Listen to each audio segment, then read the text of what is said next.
AA, we do things together, and I wonder if you'll stand and say with me the AA prayer. Oh God, grant me the serenity to accept the things I cannot change, courage to change the things I can, and wisdom to know the difference. Amen.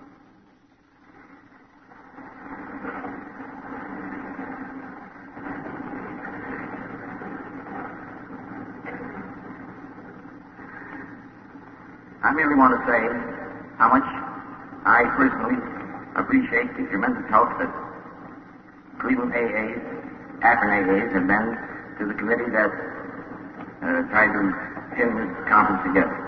The cooperation has been marked. And Cleveland AA, Akron AA, want to welcome those people who have traveled from far places to be with us and help us express our gratitude for 15 years of AA.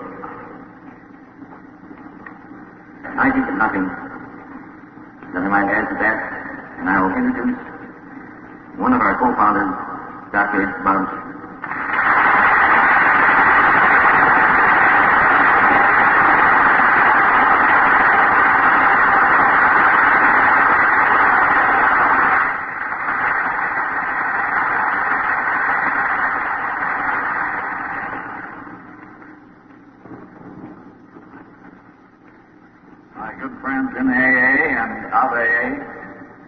I would be very remiss if I didn't take this opportunity to welcome you here to Cleveland, not only to this meeting, but those that have already transpired. I hope very much that they have the presence of so many people, and the words that you have heard will prove an inspiration to you, not only to you, but may you be able to impart that inspiration to the boys and girls back home who are not fortunate enough to be able to come. In other words, we hope that your visit here has been both enjoyable and profitable. I get a big thrill looking over a vast sea of faces like this with a feeling that possibly some small thing that I did a number of years ago played a small part in making this meeting possible. I also get quite a thrill when I think that we all have the same problem. We all did the same thing. We all got the same result in proportion to our zeal and enthusiasm and stick-to-itiveness. If you will pardon the injection of a personal note at this time, let me say that I've been in bed for 5 of the last 7 months. My strength hasn't returned as I'd like, so my remarks will of necessity be very brief. But there are 2 or 3 things that flashed into my mind on which it would be fitting to lay a little emphasis. One is the simplicity of our program. Let's not louse it all up with Freudian complexes and things that are interesting to the scientific mind but have very little to do with our actual AA work. Our 12 steps, when simmered down to the last, resolve themselves into the words love and service. We understand what love is, and we understand what service is. So let's bear those 2 things in mind. Let us also remember to guard that airy number of the tongue. And if we must use it, let's use it with kindness and consideration and tolerance. And one more thing, none of us would be here today if somebody hadn't taken time to explain things to us, to give us a little pat on the back, to take us to a meeting or two, to have done numerous little kinds and thoughtful acts in our behalf. So let us never get the degree of smug complacency so that we're not willing to extend or attempt to that help that has been so beneficial to us to our less fortunate brothers. Thank you very much.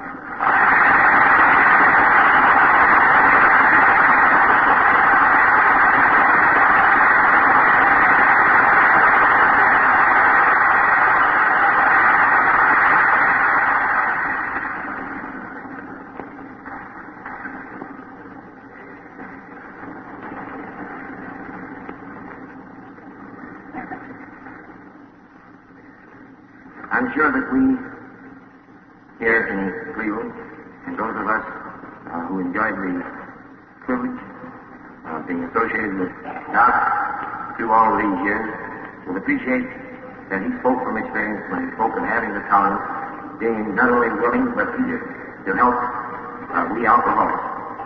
And I dread to think what might have been the result had he had any different sort of personality.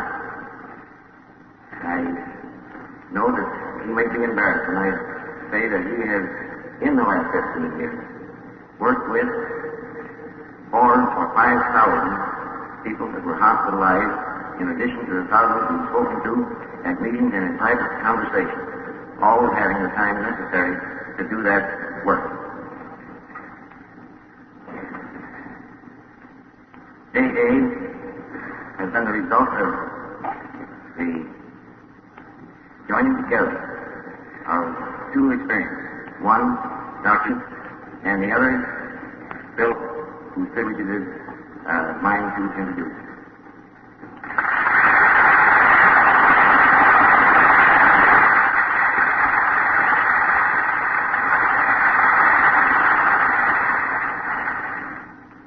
Two experiences. One, doctrine, and the other, Bill, whose privilege it is mine to introduce.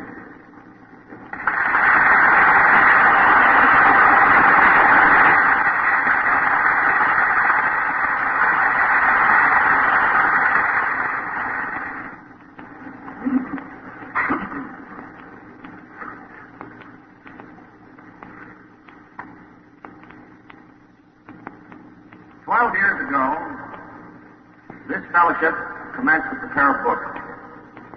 The book we know today is Alcoholics Anonymous. And in the last pages of its text, the book expressed a hope. Yes, it was more than a hope. It told of a dream that we then in this fellowship had. And we expressed our hope and our dream in these words. Someday, we hope that every alcoholic who journeys will find a fellowship of Alcoholics Anonymous at his destination. To some extent, this is already true. Some of us are salesmen and go about. Little clusters of 2s and 3s and 5s have sprung up in other communities through contact with our larger centers. Those of us who travel drop in as often as we can. This practice enables us to lend a hand, at the same time avoiding certain alluring distractions of the road about which any traveling man can inform you. Such was our dream, and it has been given to only a few to see an impossible dream come true. Almost in its entirety.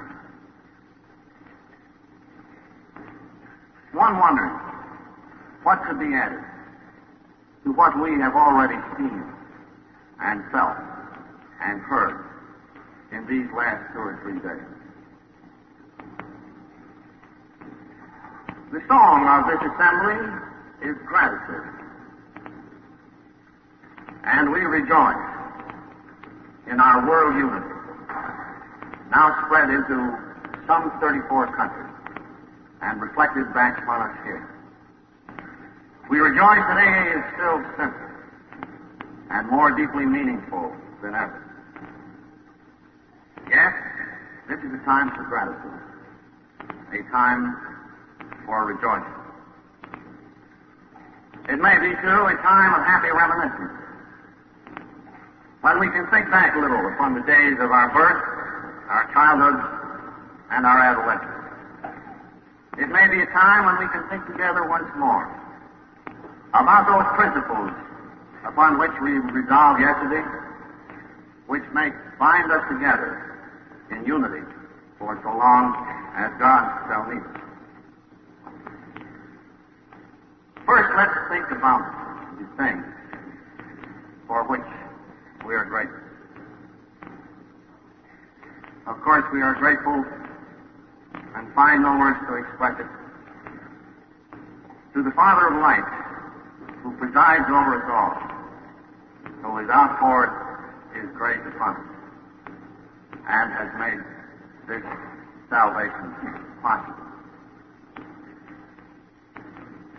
And right away, one begins to think of friends who have been part of this benign conspiracy, which is Alcoholics Anonymous. I think right away of the friend that first came to me with a very simple message. Today, thank God, still the core of our procedure. I think of a wife who stood by. I think of Dr. Fosdick, the first Protestant clergyman to say that AA is good. I think of Father Dowling out there in St. Louis, the first Catholic clergyman ever to say it. I think of my own doctor in Towns Hospital, who when I had my sudden experience said, "No, Bill, you are not crazy. You had better hang on to what you've got." Those were indeed faithful words for Alcoholics Anonymous. Suppose that man of science had said, "This is but an illusion. It will soon pass away." What a vital contribution. And I think of the first psychiatrist who befriended us and who has since brought us before his whole field. I think of the editors of the Saturday Post who published the good news to the world and made us a national institution. Yes, these men of medicine, these men of religion. Once upon a time, we stood in a no-man's land between them. We weren't exactly scientific, and some thought we weren't religious enough. Today, we find ourselves in a common meeting place, working together as one. Yes, the friends who befriended us, without whom this movement could never have been. And each of us, of course, thinks of that one who was the very nearest. The husband, the wife, the father, the mother, who saw us through, who went down into the cave with us and stayed when all others had gone. I think of Lois. And she and I would like to join in paying a special tribute to the one who was the mother of the first AA group, Anne Smith. She was a mother to that first group with all of the attributes of motherhood. Her deep understanding, her constant attention to the needs of her children are things we old-timers shall never forget. God bless and keep Annie. I am sure she looks down upon us here today. And I think of the one who perhaps is here, Henrietta, who had time when 9 or 10 others did not, to bring Smithy and me together. Yes, another link that made this wondrous thing possible. You know, in AA, we have what amounts to a rule that we never praise people. But I think for once we ought to get around that rule. So I'm going to tell you why I am so grateful for Smith. You remember, after working with alcoholics, or rather preaching at them for 6 months, I came to Akron, Ohio, and failed miserably in a business venture. For the first time, I realized that I needed another alcoholic, as much as he could possibly need me. And Dr. Bob is the man who has filled that need. He and I have been associated together in all these wonderful years, 15 now gone by, I cannot think or remember of a time when we ever had an angry argument, an angry word between us. And this is a tribute indeed to him, because as many of you know, I have been mad at lots of other people.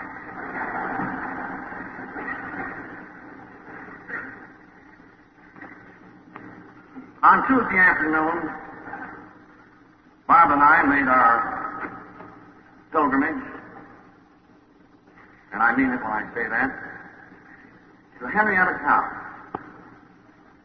And she used an expression which I think is so fitting. She described Dr. Bob as the rock on which AA was founded. How fitting that was. How apt. So I bid you, as you leave here, perhaps not to return for another 10 years, but you bear away with you an image of those two, the mother of the first AA group and the rock on which it was founded.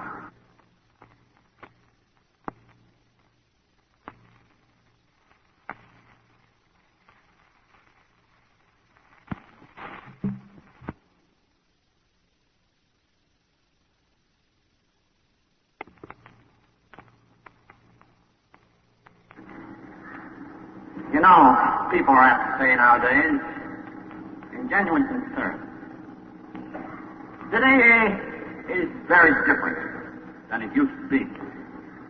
It's got to be complicated. It has become big business. There are those who would commercialize it. Well, I'm glad that that concern exists. For so long as we exhibit that prudence, those things will never happen. And a recent trip to Europe convinced me that our essential message is just as simple and yet just as mysterious in its working as it always was. On May 12th, a plane descended on Oslo airfield bearing Lois and me to Norway. Our contact with that country has been so slight that we didn't know whether we'd find a dozen AAs or maybe at the outside a couple of dozen. Well, while we were going through customs, we heard a commotion. We heard a language of what we didn't understand the syllable, and Lois looked at me and said, "Yes, there's the drunk. A whole dozen of them." And we came out among them. And we could not make out a word when it was said. By a sign language, we were in motion to the car. We got down to the hotel. Another dozen turned up. Among them a fellow who could speak a little English. They couldn't talk English, but how well in their faces they expressed our universal language of love. That is an experience that we shall never forget. And then that picture unfolded. And we found that AA was but 3 years old in this city. Yet they had taken through their hospitals in that place something like 1,000 cases. That their membership might run in hundreds. Although because of their extreme anonymity, nobody could say just how many there were. You see, in Norway, we found that there are two kinds of people.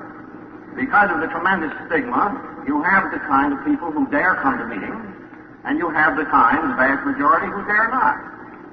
After a while, we learned that there were 6 waiters in an Oslo restaurant, none of whom knew that the other was in AA, yet they'd all been sober each of them over 1 year. Did you beat that? And the bold ones swarmed themselves into little squads of 1 and 2 and 3 and visited these people every other day. I asked, we found they'd taken over a German barrack. They had a club room. We found that the finest psychiatrist in Oslo had set his stamp of approval upon these Norwegians. And then we learned to our great joy that he was a man of deep religious conviction. One of the finest lawyers and judges in Oslo had already associated himself in a benign way with the enterprise. And then we journeyed to Bergen and to Kristiansand and to Stavanger and found there flourishing AA groups. And how did this all happen? Very simply, very movingly, and very miraculously, as it always has happened.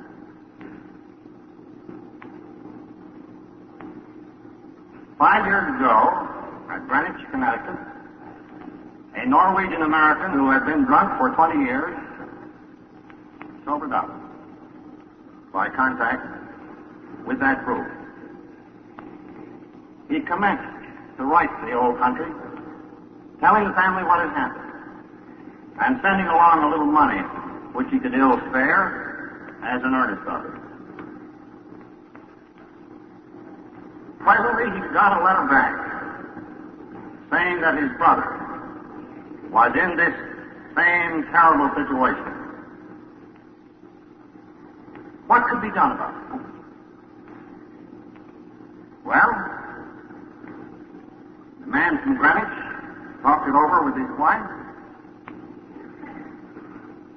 and following the classic pattern, they decided they would sell all they had in the world, namely a very small restaurant, and with the cash they would buy a round trip to Oslo to see if they could help that party.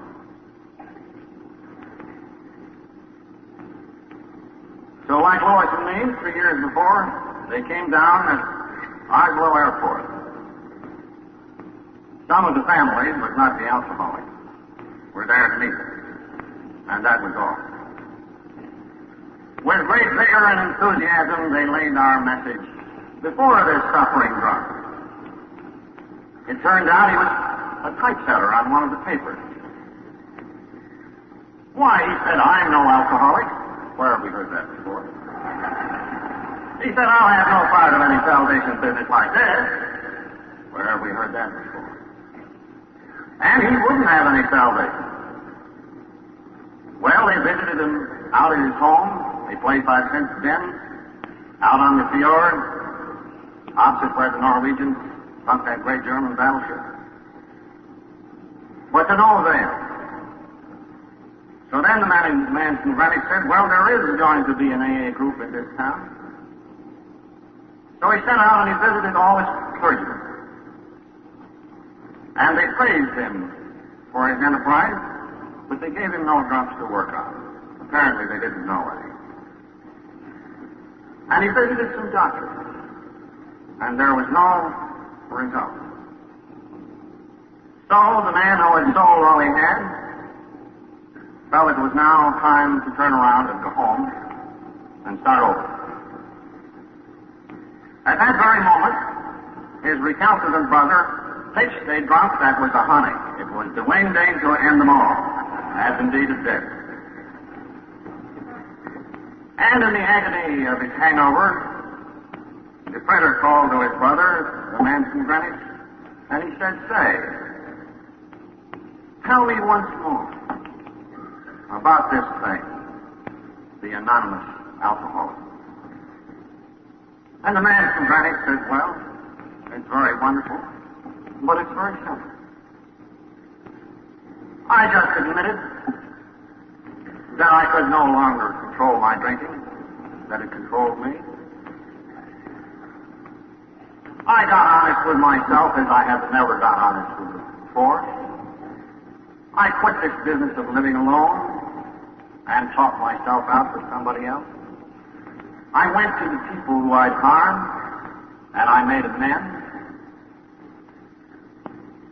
And then he said, you know, I was not a person of any faith, but I have come to believe in a power greater than I. the power which has indeed worked a miracle in me, for I was hopeless. And then he said, I was taught of a new kind of giving, the kind of giving that demands no reward. One alcoholic helping another. And that is why, my brother, I have come to Norway to see you.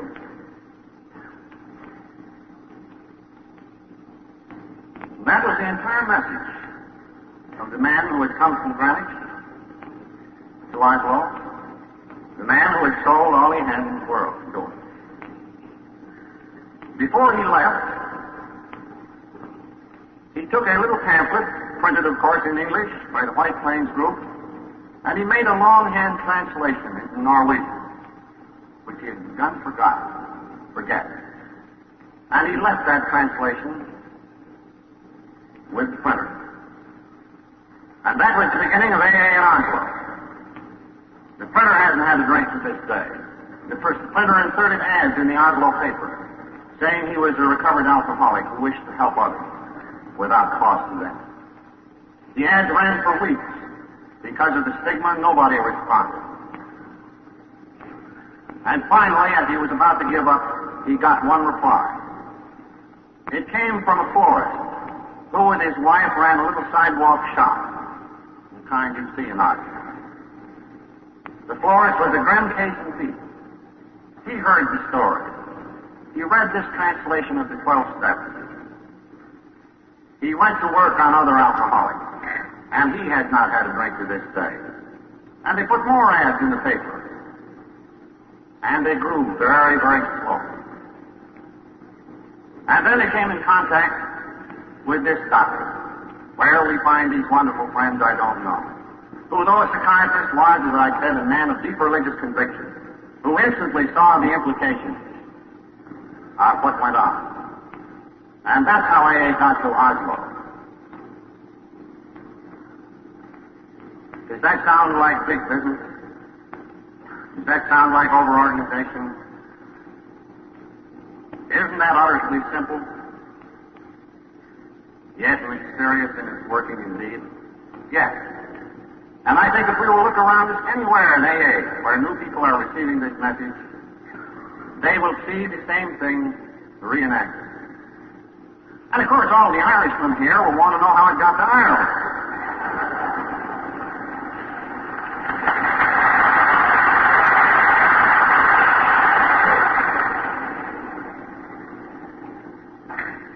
In much the same fashion. One time, a little over 3 years ago, an Irish-American in Philadelphia, whose bankroll was better, decided that he and his wife would take a vacation. They'd go over to Dublin, revisit the old land. But he'd been in Dublin no time when he began to forget about the vacation. Why? Because there's no AA group in Ireland. They'd better have one. Again, he looks up a doctor. Maybe we're down on the psychiatrist, but this was another one. And this man was also a man of deep religious conviction and saw the point. And he told this doctor the story, and the doctor had charge of a large hospital, once endowed by the writer Swift, for people who were ailing mentally, and they took some alcohol. And he left this simple message and the pamphlet with just one man. And when Lois and I came to Dublin, we found 300 members in South Ireland. We found groups at Cork. We found groups at Limerick. In fact, let me tell you, Irish, that group at Cork is within sight of Blarney Castle. And so it came to London. A Canadian metallurgist brought it there. Ah, yes. Lois and I saw Alcoholics Anonymous transcending every single barrier of race, creed, tradition, and language. It was a never-to-be-forgotten experience. Comparable with the day when she and I discovered that I could be free. Comparable with that day when Smithy and I sat in his living room after 3 years and counted them up. And there were 40. who had been sober. And we realized that a new light had come into this dark world of alcoholism. Yes, it was an experience like that. Yes, indeed, this is a time for gratitude. Gratitude for all these things mean. Let's look back once more, briefly, upon the time of our birth. I don't need to qualify as an alcoholic. I won't weary those who already know about it with a fresh account of that sudden experience which released me. But I would like to bring you again, and let us retrace together what happened over here in Akron 15 years ago, last June. I had come here, as I said, on a business trip, which I hoped would repair our fortune and bring Lois out of that department store where she was still supporting me. I had been working with alcoholics, or rather I had been preaching at alcoholics, rather piously, I suspect. And quite rightly, nothing had happened. When I suddenly find myself in need, and desperate need indeed, and there are many in this audience who have since felt it, I was alone down in the Mayflower Hotel, walking up and down that lobby. It was Saturday afternoon. My business deal had fallen through. I was dispirited. I was full of self-pity. And suddenly I panicked in fear of getting drunk. And then came the thought, oh, how much I need another alcoholic. And I remembered seeing a church directory out at one end of the lobby, and I went to it. And sort of absent-mindedly drew my finger down the list of names there. And the finger stopped at a man who has since proved himself a great friend of our society, Dr. Walter Thomas. He turned out to be an Episcopal padre. I called up the good man and said, well, I'm an alcoholic from New York who is looking for a drunk to work on. He seemed a little dumbfounded at that. A very unusual request. Quite naturally, he felt that one alcoholic at a time might be enough. And he gave me a list of people, some of them connected with the old Oxford group, to whom we owe so much, both as to what and what not to do. And he said, some of these people may be able to, find an alcoholic for you to work on. I think I had a list of about 10. And I began to call them. It was on a Saturday afternoon, quite naturally. These people said, well, I'll see you in church tomorrow. I'm sorry, I've got a holiday. Others were out. Others didn't seem to take in my need at all. And finally I came to the very end of that list. And by then I was getting very blue indeed. And the name there was Henrietta. Her last name is a well-known name in the rubber industry. Oh, I said, that good lady wouldn't want to see an alcoholic on a Saturday afternoon looking for another alcoholic to work upon. Oh, no, I can't follow her. And then something said, well, it's better. And I called, and her delightful southern voice came down over the wire. And I told her of my need. And she said, I think I understand. Won't you come right up? Of all those people, she was the only one who had time to look after my needs. And when I arrived there, we talked a bit, and she said, I think I know just the man. Well-known doctor here in town, but he's in terrible shape now. Tried medicine, tried religion as best he could. I'm sure he wants to get well. Supposing I call up his wife, Ann? I said, yes, please do. It chanced that it was Mother's Day. So Henrietta explained to Ann that here was a man from New York who thought he could help alcoholics and who probably needed some help himself. Wouldn't she and Bob like to drop over? I don't know just how Ann put it to Henrietta, but the sum of it was this, that it was Mother's Day, and the good doctor had just come in with a great big potted plant. He had placed the potted plant on the table as a tribute, but had gone upstairs and was so potted that he himself could not rise.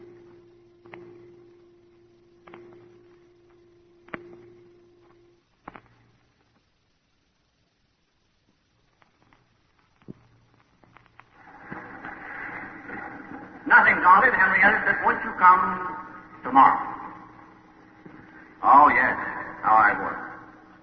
And that afternoon, the door opened, and in walked Smithy and Ann. I tell you, none of us felt like founders that day, and I ardently wish that we can soon get over the feeling nowadays. But this time I knew I needed him as much as he needed me. He had an awful hangover. He thought he could only stay 5 minutes. He was very thirsty. But we talked for hours. And there, I suppose, for the first time, we became worthy of the grace of God. And the spark that was to be Alcoholics Anonymous was struck. Learning then of my business difficulty and my hope of reviving it, and I think with the idea of keeping a weather eye on the old boy back here, Ann said, why don't you come over to the house and live a while?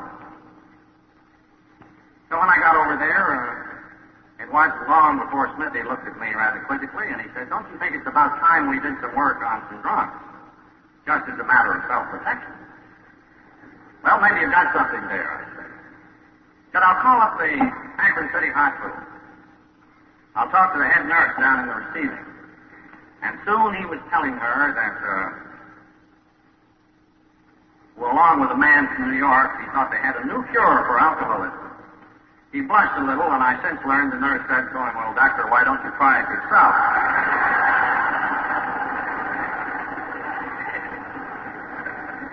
At any rate, she said, yes, it's out of dandy. Just came in here. Prominent lawyer around town. He was once upon a time. Member of the city council. All fallen apart. Been drunk 6 times in the last 4 months. He can't even leave here and get home without getting screwed again. Just now, he's got the DTs. He's pushed the nurses around. But he's full of formaldehyde and strapped down. Now, how would that one do you?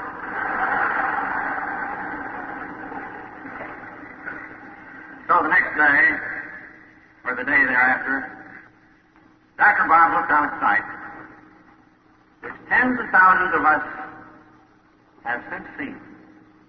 And God willing, hundreds of thousands of us will still see. It is the sight of the alcoholic on that bed who does not know that he can get well. So we made our appearance before the man on the bed. We told him of the nature of his malady, medically speaking. We also told him the nature of his malady, spiritually speaking.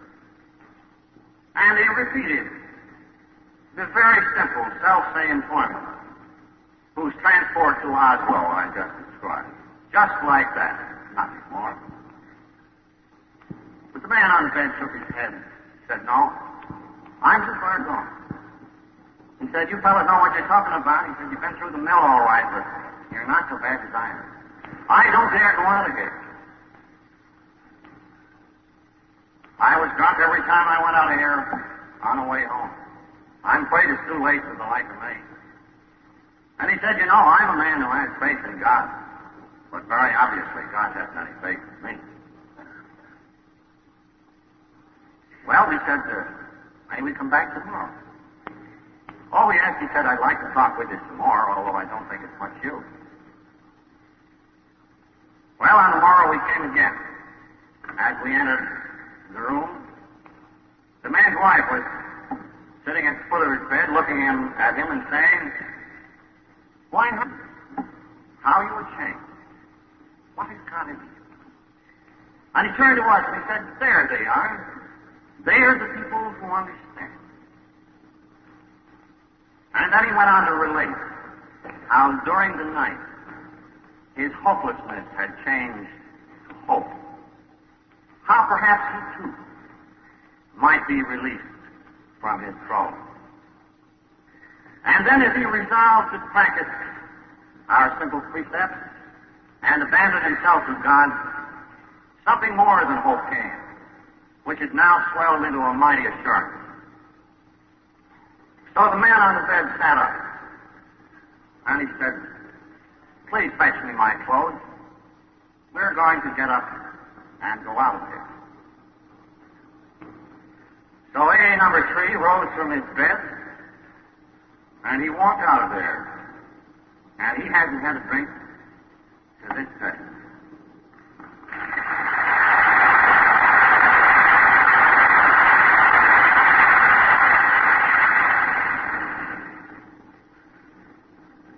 So that was the first fulfillment. So a tiny flame started to burn, now a bright beacon, shedding its light throughout the world, reaching ever-distant beachheads. Indeed, we must explain what happened, God wrought. Now then, what of our adolescence? What are the lessons of that? And where do we find ourselves today? And what might the future hold in store for us?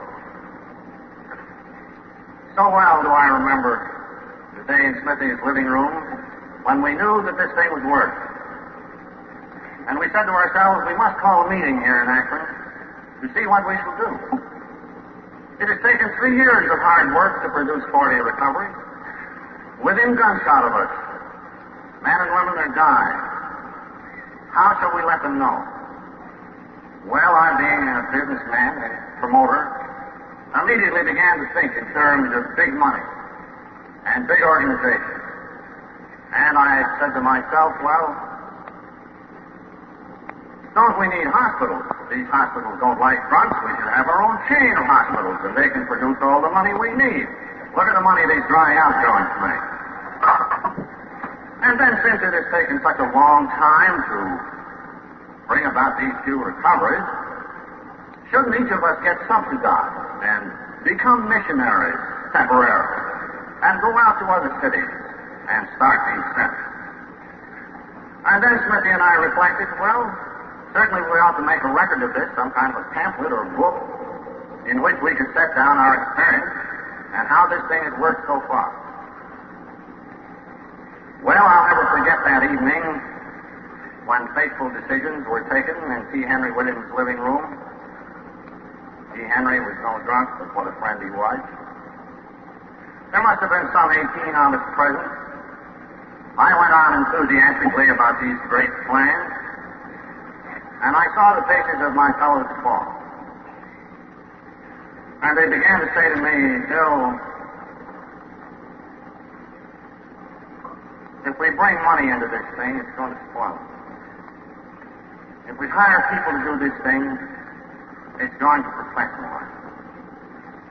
And as for books, well, who's going to write books? And what we quarrel about that? Well, there was great force to what those people said, and there is still great force to it. They held up a warning finger. But I paid too little heed. You know, I'm a pretty good salesman. I began to argue, and Smithy supported me. He said, but we have to do something. We at least have to. Otherwise, our message will get garbled, will get distorted. Haven't alcoholics at a great distance got a right to know what has happened here? So the conclusion of the meeting was that if I thought we needed money, I'd better go back to New York and raise it, where there was supposed to be plenty. And having very big ideas, full of enthusiasm, I got home and immediately bethought myself of the Rockefeller Foundation. I figured there'd be plenty of dough there. But the Rockefeller Foundation wasn't interested. They said there was a depression on, they felt a little hard up. And besides, this new movement I described of 40 people didn't seem to have any special classification. It wasn't exactly religious, it wasn't exactly medical, it wasn't exactly scientific, it wasn't exactly educational. It really didn't fit in any category. Well, I felt terribly cast down. Made some other approaches for money for hospitals and missionaries and books. Nothing happened. Until one day I happened to stand in the office of my brother-in-law, who's a doctor. He'd heard these complaints of mine before. He said, why don't you step in and talk to Dr. Shirley Wynn, who shares an office nearby? used to be the Commissioner of Health here in New York, he would understand what you're talking about. So I found myself soon talking to Shirley Wynn, and he said, yes, he said, I have a feeling this has great promise. And like yourself, I feel that this needs a tremendous lot of money, or will in time. Now he said, how about the Rockefeller Foundation? And I said, no, he said, I've got a better one. He said, over at the foundation, they really wouldn't understand this thing. He said, the man who would really understand is John D. Rockefeller himself. Well, I said, Doctor, that's fine, but what about an introduction? Maybe you could give me an introduction to the Prince of Wales. How shall we reach John D. Rockefeller? And just then, my brother-in-law spoke up, and he said, when I was a young fellow going to school, I used to know a girl, and that girl had an uncle. And I think he was somehow connected with the Rockefeller charity. I don't even know if he's alive. I don't know that he would even remember my name. But suppose I call up Mr. John D. Rockefeller's office and see if there is such a man around.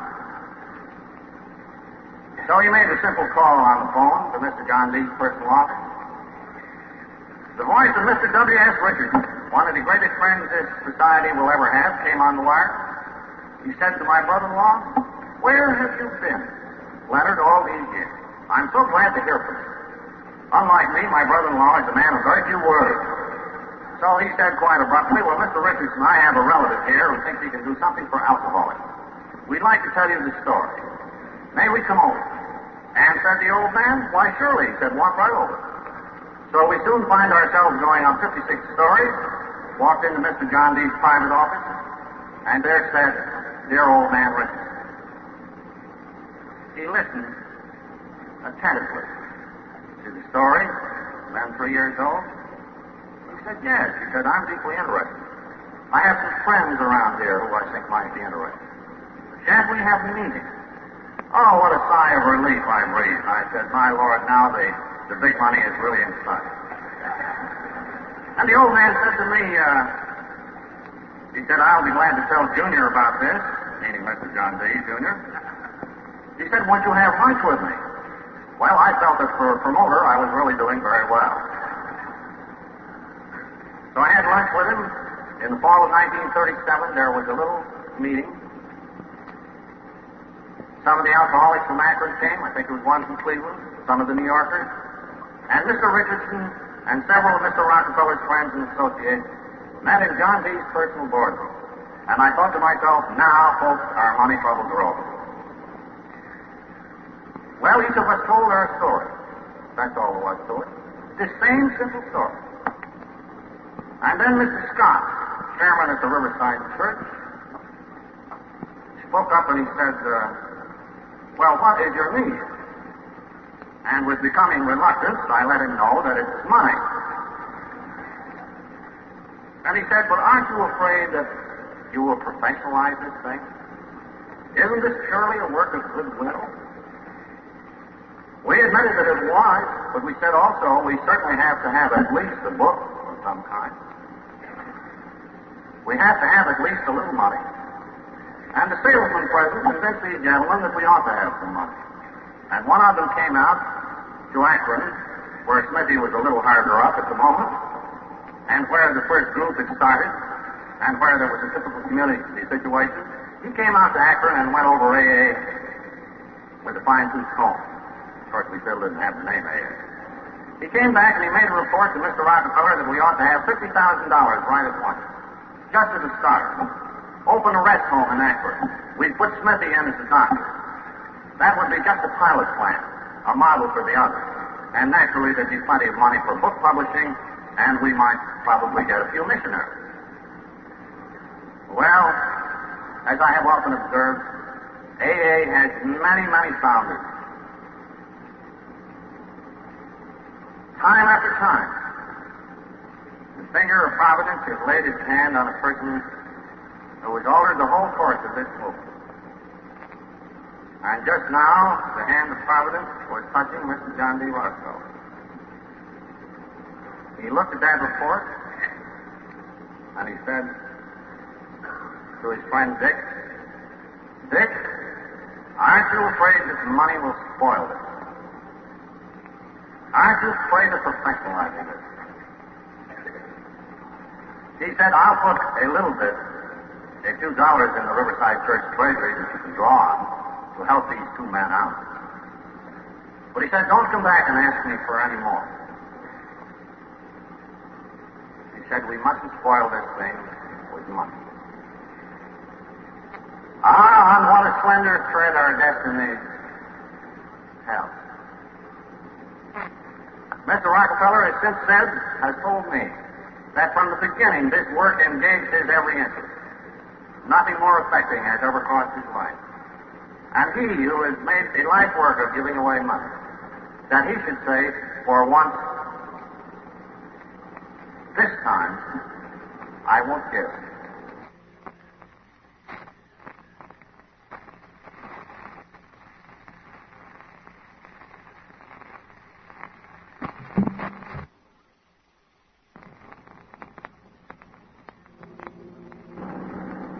Well, that obliged us alcoholics to raise our own money to publish a book. Stories were written in Akron, a story or two from here, stories in New York, among our friends chipping in small amounts in subscription money. We finally got the job done. A periodical of national circulation published the piece, and then came this month. So that at the end of 4 years, when the book had just appeared, the book itself was bankrupt. Every one of us was broke. AA was very, very poor. And thank God that was so. We had a hard struggle through 1939. In that year, however, the plain dealer in this town caused AA by its good tidings to grow so fast here, they proved that we could become large. We could become strong. We could recover in numbers. That was the great news that year. In 1940, Mr. Rockefeller, who we hadn't heard from since 37, suddenly said, "I'd like to give a dinner to tell my friends about this Alcoholics Anonymous movement." Again, we thought, our money troubles are over. Mr. Richardson brought into a trustees meeting the list of the guests. I made a quick calculation and I said, "Gee, these guys will add up to about $2 billion. Plenty of money." But again, Mr. Rockefeller gave them himself. And when the dinner was over, his son Nelson, speaking on his behalf, got up and he said, "My father, who was ill tonight, wants me to say that this is one of the most affecting things that ever crossed my life. But fortunately, gentlemen," said Nelson Rockefeller, "this is not a no movement that needs money." And the $2 billion got up and walked right out of the room.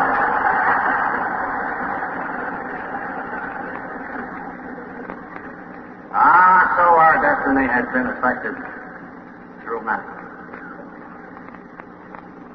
Then the next year, you know, the Saturday Post published, and our great growth began. In the days since, we have had a joyful but strenuous experience of learning to live and work together, to relate ourselves rightly to money, questions of prestige, questions of power, to the world outside. Out of this experience, we have been evolving the tradition of Alcoholics Anonymous. Oh, what great changes since our first idea. Our very first tradition today says the common welfare comes first in all matters touching our unity. For without unity, there can be little or no recovery. We say in AA, in the second tradition, that no human being is to be an authority over us. Our only authority is to be found in a loving God expressing himself through our group conscience. Our leaders are but trusted servants, they do not govern. On membership, what a tremendous turnabout. In the early days, we had membership rules which were legion. We feared all sorts of situations and people. We were constantly talking about the pure alcoholic, whatever that is. But now it's all changed. The doors are wide open. We want to be all-inclusive, never exclusive. So today, a man or a woman suffering alcoholism is a member so long as they stay there. What a great reversal experience that's brought forth. Typically, and very much like drunks, as you have seen, we used to think that we ought to have a lot of money and that should be somebody else's money. Today, we realize that as a society, our earning power is good. Our expenses are trivial. Of course we'll pay our own bills.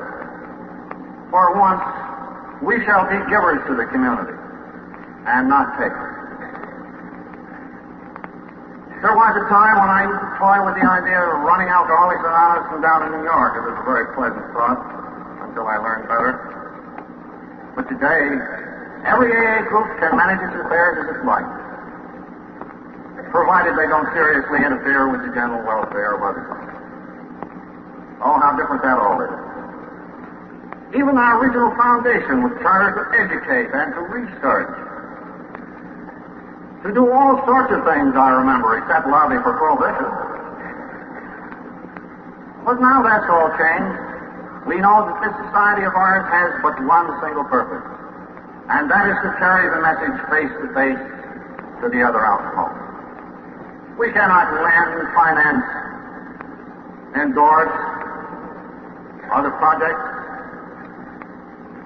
We know we must stick to that sole aim for which God seems to have appointed. Oh, how times have changed. Now and then, too, we are confused about this matter of our services. People are saying, hey, it's getting to be organized. It's getting to be big business. Lots of quarreling about money.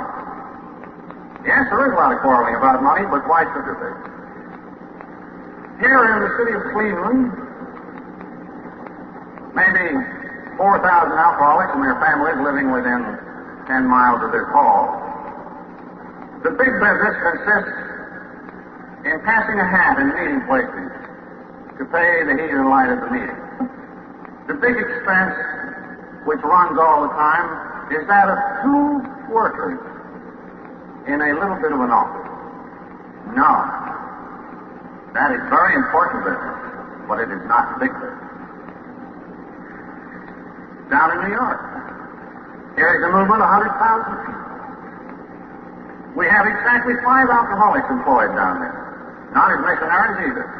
Just as secretary is doing, if I might say, a wonderfully good job in helping to propagate this thing, to guard its public relations, to issue its literature.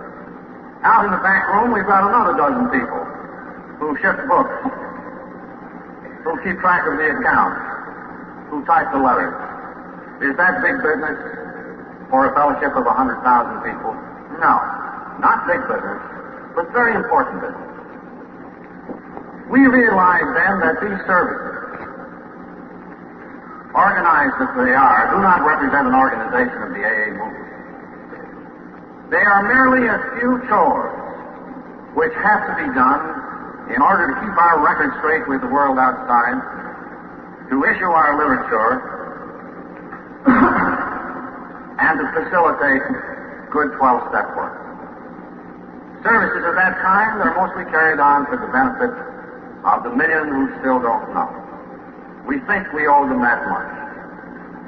So our services are organized to that extent. But you and I know that Alcoholics Anonymous will never be organized. Now there's another tradition we have which starts with controversy. In AA, you'll find lots of controversy. Sometimes, to put it mildly, we act like hell. We can be very cruel sometimes. We can be very thoughtless. Sometimes we gossip maliciously. Sometimes we quarrel violently over our small business affairs. Oh, yes. This is no perfect society. We have many sins. But from the very beginning, as though by some deep and sure instinct, this society has known that it can never quarrel over the issues of politics, sectarian religion, alcohol reform, and the like. I have never heard in AA a bitter religious or political argument. As we get larger and the forces which tear apart this modern world come in upon us, we shall have to be ever more on the guard against these things. But to these real threats, I am confident we shall never succumb. Then our matter of relating ourselves to the world outside. Oh, alcoholics are the greatest promoters in the world. And yet isn't it a remarkable fact that out of all of us salesmen, you can't find 5 people in the whole society of Alcoholics Anonymous who get their names and pictures printed in the newspapers nowadays. We realize that we must place principles before personality. We see anonymity as a token of our group humility, as the greatest protection that we have. I must confess that I myself, once upon a time, disagreed with every single one of these traditions to some extent or other. I have violated them, nearly all. At times, at other times I have been tempted to violate them, and then the group conference has spoken to me and said, "No, Bill." The group would say, "You can't do this thing to us. What you propose is good, perhaps, but it is not good enough. Aren't you the fellow who has forever said, sometimes the good is the enemy of the best?"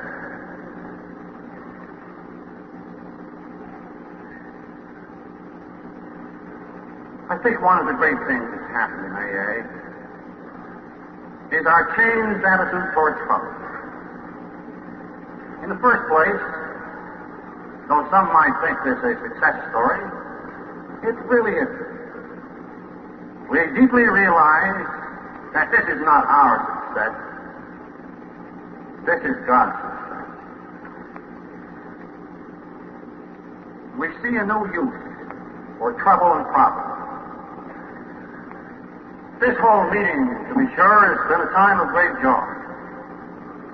All around us we have heard stories marvelous in their beauty.